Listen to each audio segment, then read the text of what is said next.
25শে বৈশাখ বিশ্বকবি রবীন্দ্রনাথ ঠাকুরের 165তম জন্মজয়ন্তী উপলক্ষে মনোজ্ঞ সাংস্কৃতিক অনুষ্ঠানের আয়োজন করল ইটাহার ইউনাইটেড শ্যামাপল্লী ক্লাব। শনিবার সন্ধ্যায় ইটাহার ভারত সেবাশ্রম হিন্দু মিলন মন্দির প্রাঙ্গণে উৎসব উদযাপিত হয়। কবিগুরুর প্রতি শ্রদ্ধা নিবেদন করতে স্থানীয় শিল্পীদের নিয়ে এক সাংস্কৃতিক অনুষ্ঠানের আয়োজন করা হয়েছিল। অনুষ্ঠানের মূল বিশেষত্ব ছিল ইটাহার নিজস্ব প্রতিভাদের অংশগ্রহণ।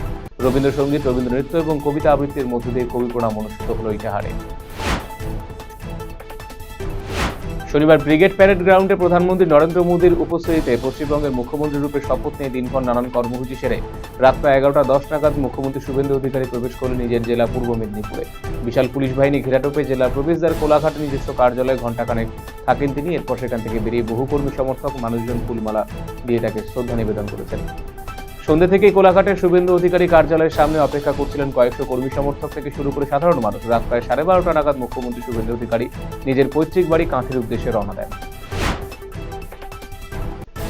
বোমাতঙ্ক ছড়ালো শিলিগুড়ি ভক্তিনগর থানা সংলগ্ন এলাকায় তাজা বোমা পড়ে থাকতে দেখায় ব্যাপক চাঞ্চল্য ছড়িয়ে পড়ে সাধারণ মানুষের মধ্যে।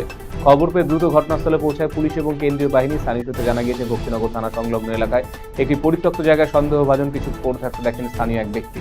কৌতূহলবশত কাছে গিয়ে তিনি বুঝতে পারেন সেগুলো তাজা বোমা। মুহূর্তের মধ্যেই খবর ছড়িয়ে পড়ে গোটা এলাকায়।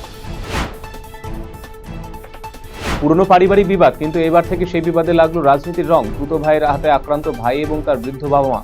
শিলিগুড়ি মহকুমা নকশালবাড়ি ব্লকের দক্ষিণ কটিয়াজত এলাকায় ঘটনায় কেন্দ্র করে ব্যাপক চাঞ্চল্য ছড়িয়েছে। বর্তমানে আক্রান্তরা নকশালবাড়ি গ্রামীণ হাসপাতালে চিকিৎসাধীন। আক্রান্ত যুবকের নাম পলাশ সূত্রধর, তিনি তৃণমূল কর্মী বলে জানা গিয়েছে।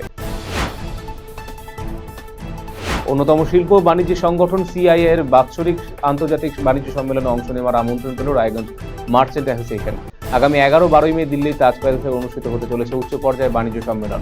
রবিবার রায়গঞ্জে সাংবাদিক বৈঠকে বিষয় বিস্তারিত জানিয়েছেন সংগঠনের সাধারণ সম্পাদক অতনু মদ্দুলাহিড়ী। তিনি জানিয়েছেন, এবারের সম্মেলনে রায়গঞ্জ মার্চেন্ট অ্যাসোসিয়েশনের মোট 20 জন সদস্য অংশ নেবে।